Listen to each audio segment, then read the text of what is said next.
Tapi tadi pas ngomong setannya ngadepnya ke saya ya. Iya, tapi kalau siang hitam, Wak. Gitu. Oh iya, oh peduli kulit. Kalian asli emang takut hantu? Enggak. Amin. Gazi sama Gazi juga nggak lihat karena Gazi orangnya emang lucu banget, seru banget emang sama syuting. Maaf. Shot ke aku yang ketawa dia, shot ke dia yang ketawa aku, kayak gitu terus. Tapi lebih berat beban orang dewasa deh. Iya kan? Nggak tahu nih, belum ada beban. Paling pingsan. Terus jangan main waktu maghrib. Jangan. Masya Allah. Jangan keluar rumah pokoknya. Jangan keluar masjid juga ya. Hah? Jangan keluar masjid. Hah? Jangan keluar masjid. Udah Sul. Sudah ya? Udah.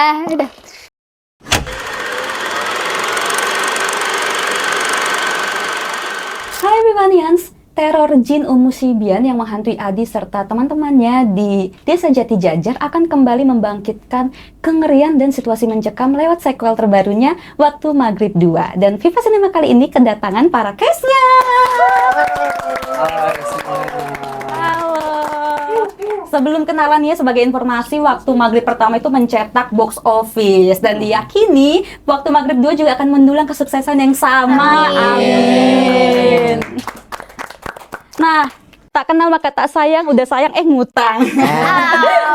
Kita kenalan dulu satu-satu nih sama peran kalian dan karakter di film ini ya. Dari Anantia. Hai, aku Anantia Kirana. Aku berperan sebagai Wulan di film Waktu Maghrib 2. Oke, karakternya seperti apa Ulan? Wulan ini sebenarnya anak perempuan yang ambisius, cuman dia kadang-kadang memang agak sensitif dan sebel ke saudaranya itu Yogo karena ngerasa ibunya dan dia tuh agak terbebani karena adanya si Yogo ini. Cuman karena ada sebuah teror di desa Giritirto yang sangat besar, jadi pandangan Wulan ke Yogo itu juga berubah. Hai, aku Omar Daniel, berperan sebagai Adi. Karakter Adi tidak jauh dari Adi kecil. Kali ini Adi membawa traumanya yang dialami di masa kecil tentang teror yang pertama yang terjadi di desa Giri Tirto. Jati Jajar. Terus tujuan dan goalsnya pastinya untuk mencegah teror itu untuk berulang kembali, gitu sih. Halo, aku Gazi Al-Habsyi, aku berperan sebagai Dewo. Dewa. Seperti apa karakternya? Dewo orangnya loyal, terus tulus sama teman. Nggak terima. Tapi mungkin kadang Yogo nggak percaya karena Dewo suka sama Wulan, sepupunya Yogo. Aku Sultan Amonangan berperan sebagai Yogo. Yogo ini anak yatim piatu yang dari kecil tuh dirawat sama budenya Wulan. Bude saya, ibunya Wulan. Oh iya. Karena situasi ini Yogo itu tuh jadi kayak lebih tahu diri gitu daripada si Wulan. Walaupun si budenya itu lebih memperhatikan Yogo daripada Wulannya. Makanya Wulannya cemburu gitu sama si Yogo. Dan Yogo ini tuh lebih kayak penyabar dan lebih dewasa lah daripada anak-anak lain. Masya Allah, luar biasa. Aslinya juga penyabar nggak aslinya? Enggak. Oke. Nah, selain dari karakter Adi gitu ya, ada nggak sih dari Waktu Maghrib pertama yang ikut juga di sini, yang mungkin akan mendukung cerita? Ada, tapi kayaknya nggak boleh disebutin dulu biar nanti jadi surprise aja di tayangan. Oke, jadi nanti sosok tersebut juga akan flashback begitu ya, cerita yang di Jati Jajar. Ya, recall lah ya, kayak buat yang sudah nonton yang pertama pasti akan kayak, oh ini nih yang nyambungin antara yang pertama dengan yang kedua gitu. Adanya beberapa karakter lama yang kembali muncul gitu. Oke, bicara soal Waktu Maghrib begitu ya. Kalian masing-masing pernah nggak sih mendengar larangan kalau maghrib tuh nggak boleh keluar? Apa kalian juga beranggapan awalnya itu mah cuma mitos, tahayul? Kalau aku sih dulu pernah, dulu juga aku menganggapnya beneran kalau soal diculik hantu. Sebenarnya sekarang juga antara percaya dan gak percaya ya, karena kan belum ngeliat langsung. Cuman lebih baik aku beneran ngikutin aja sih biar gak terjadi apa-apa. Iya, apalagi udah terlibat dalam film ini, tahu Iya, kengeriannya bener. seperti apa ya? Yes. Kalau aku sih sudah sering mendengar dan mengerti itu dari kecil dulu ya. Apalagi kebetulan aku orang Jawa, jadi lumayan kental dengan unsur hal-hal semacam itulah gitu. Jadi memang kalau maghrib, kalau bisa di rumah jangan keluar-keluar. Terus kalaupun di rumah juga nggak cukup hanya di rumah aja, tapi disarankan untuk menutup pintu dan juga jendela di saat maghrib gitu. Dan berbagai mitos-mitos lain yang terjadi di maghrib juga sudah sering dengar dari kecil. Iya, betul. Karena itu kan bentuk budaya juga ya. Itu salah satu budaya ketimuran juga pastinya ya. Iya, betul. Siap. Kalau Gazi? Aku dari kecil emang udah sering banget dengar kalau maghrib nggak boleh keluar rumah, nggak boleh main di luar rumah, soalnya ntar bisa diculik sama setan. Aku sih pas kecil sih percaya-percaya aja. Sampai sekarang juga aku nggak pernah main pas waktu maghrib di luar rumah. Penurut ya Gazi. Iya dong. Tapi tadi pas ngomong setannya ngadepnya ke saya ya. Maksudnya apa gak sih? Gimana nih Gazi? Setan. Penonton. Oh, pakai penonton. Setan. Tapi kalau Sultan, Kalau aku dari kecil juga sering dibilangin, tapi nggak sama orang tua. Aku dibilangin sama orang tua teman biasanya. orang tua sendiri kok nggak ngasih tahu? Karena lebih bebas sih kalau orang tua aku kalau Oke. mau keluar-keluar gitu. Oh, open minded lah ya. gitu. Asalkan sore, kalau nggak rada maleman gitu. Nah, justru kan bahayanya di sore atau malam ya. Iya, tapi kalau siang hitam, Wak, gitu. Oh iya, oh peduli kulit, nggak boleh hitam, betul sekali. Dan di film ini kan mengajarkan bahwa menjelaskan gitu ya kalau maghrib ini bukan cuma sebatas pergantian siang dan juga malam, tapi memang seperti gerbang yang membuka makhluk gaib untuk Portal ya? iya menunjukkan dirinya, menampakkan dirinya. Oke. Nah kalau bicara alur cerita nih, Kak Omar ya, bagaimana alur cerita di film yang kedua ini? Alur ceritanya, alur ceritanya di sini lebih ke memvisualkan karakter-karakter baru di waktu Maghrib 2, menggambarkan kehidupan mereka di desa Jati Jajar. Jajar, tentang ya seperti biasa anak-anak kecil pada Giri Tirto. umumnya. Hah? Giri Tirto. Oh, Giri Tirto, sorry. Giri Tirto. Menggambarkan, memvisualkan cerita tentang Nggak tahu. anak-anak itu di desa Giri Tirto, aktivitas yang biasa, mereka bahagia dengan ya selayaknya anak kecil pada umumnya gitu, bermain bola apa segala macam. Terus terjadilah hal-hal yang sudah diwanti-wanti oleh orang tua mereka tapi tetap terjadi, yaitu sebuah sumpah atau ucapan yang tidak baik yang mereka ucapkan di saat maghrib, yang sudah diingatkan sebelumnya bahwa hati-hati ya kalau maghrib, jaga ucapan, jaga tindakan dan lain-lain. Kemudian teror itu kemudian datang lagi, teror yang sudah pernah terjadi sebelumnya hadir kembali dengan kutukan yang sama, yaitu si Umushibian itu tadi. Terus ada beberapa kejadian besar yang membuat Adi ini mendengar kabar tersebut.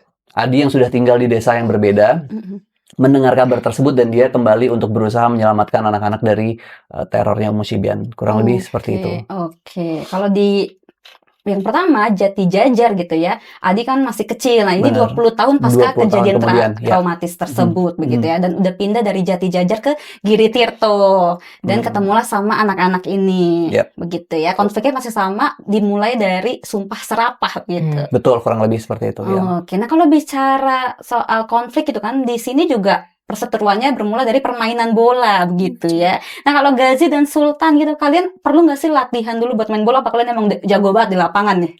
Kalau aku dari sebelum syuting juga aku udah sering main bola. Wih, disombongnya. Enggak. sering main bola, terus sering latihan bola, tapi pas syuting juga pas diajarin syuting lagi. diajarin lagi. Oke. Sebelum Sebelum shoot- adegan. sebelum Sebelum adegannya syuting. sebelum syuting ya. Pas break. Nah ya pas break kita diajak ke lapangan bola, disuruh Latihan. Main latihan bola. dulu, main bola dulu. Oke, karena pengambilan gambarnya detail, nggak bisa asal Iya. juga begitu ya. Sama kalau Sultan, kamu suka bola juga atau enggak? Suka. Cuman jarang main. Tapi ya suka ya. Bingung ya?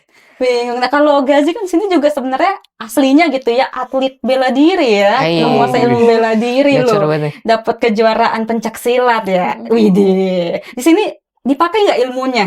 Iya dipakai. Ada ya. Ada. Karena kan kalau dari trailer kan kita melihat kalian ini dikejar-kejar dengan alat-alat benda tajam, senjata tajam gitu ya. Nah, di situ kan kelihatannya anak-anak ini sangat ketakutan. Terus kalian juga harus kerasukan gitu. Ketika melakoninya kalian seneng atau emang ada rasa takut juga aslinya? Pas ngejalaninnya sih pas udah benar-benar take emang takut beneran. Soalnya Andrew-nya sama yang lain kan bawa celurit sambil ngejar-ngejar. Oh, iya. Jadi kita emang beneran takut. Tapi Sambil pas teriak-teriak juga. pas udah selesai take-nya baru kita ngobrol-ngobrol lagi, bercanda-bercanda. Gitu. Jadi sebenarnya yang kita lihat nanti tuh ketakutan kalian beneran. Iya beneran. Kalian aslinya emang takut hantu. Enggak. Oke, nah kalau filmnya nih kalian sebenarnya udah pernah nonton belum yang pertama? Nonton. Oh, Udah. kalian nonton Iya, dulu. nonton. Masih. Jadi pas aku casting film ini juga aku excited banget karena aku tahu dan aku udah nonton yang pertamanya. Oh iya, box office. Yo, Oh, iya. Menyusul nanti. Amin. Apa ini yang kamu rasa perbedaan dari yang pertama sama yang kedua? Lebih serem atau mungkin lebih brutal begitu horornya? Bisa dibilang lebih brutal kali ya, darah-darahannya lebih gore ya. Oke. Nah, kalau Kak Omar nih melihat perbedaan dari yang pertama dan kedua bagaimana? Tensnya lebih tinggi pastinya, terus lebih gore tuh bener, lebih banyak actionnya juga. Terus menurut aku kayak apa ya, mencakup banyak aspek sih ya. Tadi ada actionnya di situ, ada drama romansnya sedikit, horornya ada, komedinya juga ada. Jadi kayak menyenangkan sih, paketnya lengkap gitu, combo gitu. Betul, dan banyak pelajaran yang bisa didapat lah ya Ya. dari aspek-aspek tersebut Betul, begitu ya. betul pastinya. Ada pesan positif yang bisa diambil lah gitu. Oke, nah kalau yang pertama kan kita masih agak penasaran gitu, dibuat penasaran dengan asal-usul jin ini sebenarnya. Yang kita tahu kan dia muncul karena sebuah sumpah serapah, tapi kita nggak tahu asal-usulnya dia nih. Nah, apakah di film ini akan menjelaskan hal tersebut? Kira-kira gimana, nanti ditonton aja deh. Nah, itu Betul. itu yang banyak di komentar tuh banyak banget yang penasaran. Nih si setannya nih bakal dikasih tahu nggak sih asalnya Asal-usul dari kenapa? mana Iya, banyak sekali penasaran. Kalau nggak ada di 2, mungkin di 3 nanti ya. Mungkin atau nggak di 4. Ya. Bicara tadi chemistry-nya, kalian ceritanya ada saling suka begitu ya? Kalau aku sama Sultan udah gampang ya pasti chemistry-nya, karena ini film ketiga kita kan barengan. Jadi kayak udah ngalir aja. Kalau sama Gazi sama Gazi juga ngalir karena Gazi orangnya emang lucu banget, seru banget emang sama Malu. syuting. Maaf. Sama syuting kita ketawa-ketawa terus gitu, bercanda-bercanda sepas lagi break. Terus emang ada satu scene yang kayak aku ceritanya kan Dewa suka sama Wulan, terus ada scene yang kayak aduh dialognya agak-agak gitu. Apa nih, muji kamu cantik. Enggak, dia bilang kamu aman karo aku. Iya gak sih? Kayak apa ya? Tenang Lan, kue aman karo aku. Iya itu. Jadi kayak lagi ada tawuran yang di lapang bola itu, terus Wulan kayak dijauhin gitu dari situ. Nah, karena aku sama dia tuh ketawa mulu, jadinya tuh emang kayak pas take tuh itu susah banget, bener-bener gak bisa banget nahan ketawa. Shot ke aku, yang ketawa dia, shot ke dia, yang ketawa aku, kayak gitu terus. Tapi untungnya bisa. Bisa. Tantangannya berarti kalau bisa ditarik gitu ya, tadi kamu bilang bahasa Jawa gitu. Yes. Ada koe-koe itu. Nah, berarti kamu harus belajar bahasa Jawa. Iya. Jadi sebelum syuting pas reading juga kita udah diajarin bahasa Jawanya, cara ngomongnya. Nah terus pas di Jogja juga kalau kita ada yang nggak tahu, kita nanya lagi ke talent-talent di Jogja. Ini gimana cara ngomongnya? Terus dibantu juga sama talent-talent di Jogja. Oke, nah kalau Kak Omar nggak ada masalah lah dengan bahasa Jawa begitu ya? Betul, karena aku orang Jawa. Orang Jawa. Jadi cukup mudah. Tapi tetap butuh bimbingan karena kan tetap harus sesuai Sip, ya. dengan yang skrip mau dan yang director kita mau ya. Karena nggak bisa asal pakai bahasa Jawa juga gitu. Maunya bahasa Jawa yang tentunya mudah dimengerti sama penonton juga gitu, yang sesuai dengan konteksnya. Nah, bagaimana nih bermain dengan seorang aktor hebat Kak Omar Dhani? Oh, seru banget main sama Kak Omar. Tapi kita udah pernah syuting dulu, kita pernah satu Oh iya juga ya? udah lama. Iya, jadi ini bisa dibilang proyek kedua aku sama Kak Omar, walaupun udah lama banget. Jadi emang kita ya gitu seru banget, tapi pokoknya thank you so much Kak Omar. Ada dibantu juga sama Kak Omar. Iya, dibantu mengeluarkan jin ungu dari tubuh. Itu juga salah satu adegan yang sulit, nanti bisa ditonton sama teman-teman semua. Bicara adegan sulit, masing-masing adegan yang menurut kalian paling sulit. Kalau aku adegan ada jadi di kamera rig gitu. Oh, kamera yang ditaruh di tubuh ya? ditaruh di Oh. badan. Di Karena dinding, itu proses masangnya juga lama dan agak berat juga kameranya. Jadi perlu lumayan lama lah. Lumayan banyak tag-nya gitu. Jadi ya susah. Oh itu kamu ada adegan itu ya? Ada. Pakai rigging ya? Ada. Oh. Yang dikejar-kejar. Oh, itu untuk menangkap gambar ekspresi gitu ya, Iya. secara dekat ya? Hmm. Oh, ketika yang lari itu? Iya. Berarti kamu tantangannya adalah karena membawa beban yang berat Iya. itu? Dan lari-lari juga itu. Oke, tapi lebih berat beban orang dewasa deh. Iya kan? Nggak tahu nih, belum ada bebannya nih. Segini Itu nggak belum ada seberat. bebannya nih, belum. Oke, kalau Gazi nih, tantangan Apa atau ya? adegan paling sulit? Ya mungkin yang sama nanti, soalnya kan kita emang harus nahan ketawa. Oh, itu paling sulit. Widih. Bener. Kalau Kak Omar nih, Mungkin salah satu kendala kita terbesar selama syuting kemarin tuh cuaca kali ya. Karena Jogja pada saat itu lagi sering banget hujan. Dan ada sebuah medan yang memang itu lumpur semua. Jadi adegannya lari-larian, kejar-kejaran, tapi itu lumpur. Jadi kita harus kontrol sebisa mungkin jangan sampai jatuh.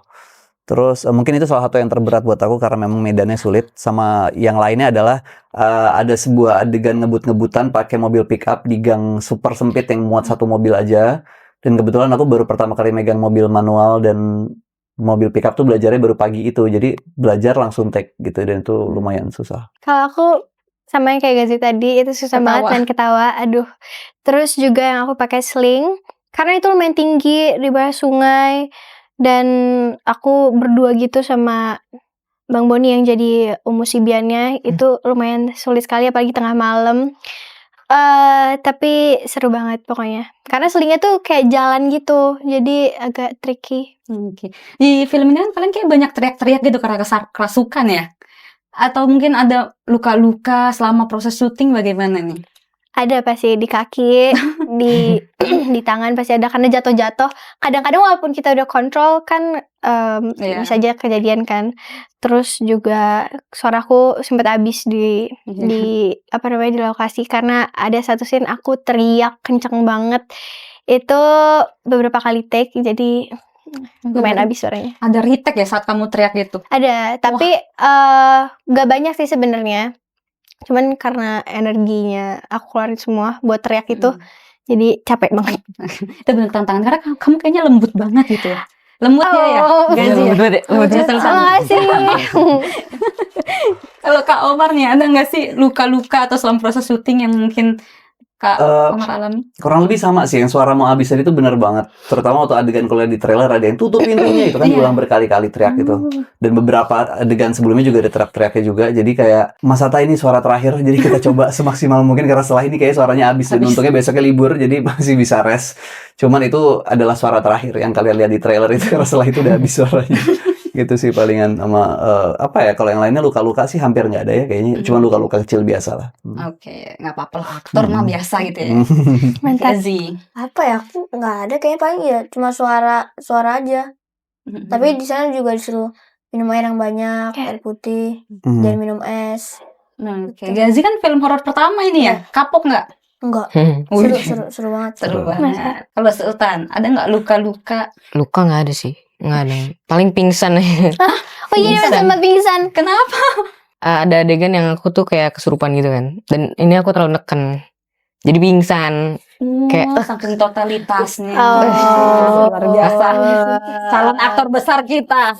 Kalian semua nih, apa sih pesan moral yang bisa kalian ambil dari film ini yang bisa kalian pakai untuk kehidupan sehari-hari? Yang pasti hati-hati, jangan gampang nyumpain orang karena bisa jadi itu kenyataan.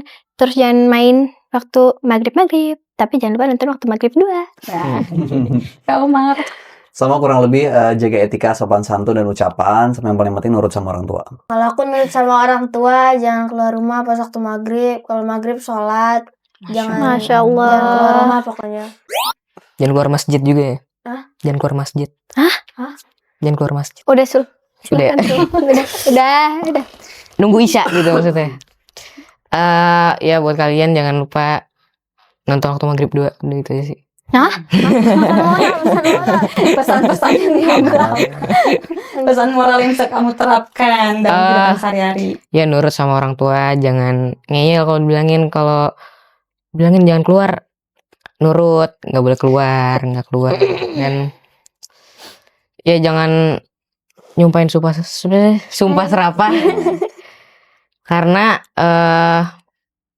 mungkin itu bakal kejadian. Oke, dan harus menjadi sosok yang baik begitu ya, sesama Iya. teman gitu, jangan gampang emosi ya. Bang. Nah, Iya. tuh benar. Ah, itu dia. Emang siapa yang gampang emosi? Ada di sini. Dikit. Enggak ya. Astagfirullah. Ya ampun. Aduh. Oke nih. Oke, boleh terakhir kalian ajak nih teman-teman buat nonton ke bioskop. Hai Fans, jangan lupa untuk nonton film Waktu maghrib 2 mulai tanggal 28 Mei 2025 di seluruh bioskop di Indonesia. See you. Bye, see you. Terima kasih Sultan, Gazi, Kak Omar dan juga Kak. Anantia. Terima Sukses kasih. buat filmnya. Amin, terima kasih banyak. Dan buat Vivanians, terima kasih sudah menyaksikan tayangan ini. Jangan lupa saksikan Waktu Maghrib 2 dan tunggu juga acara kita selanjutnya di Viva Cinema. Dadah.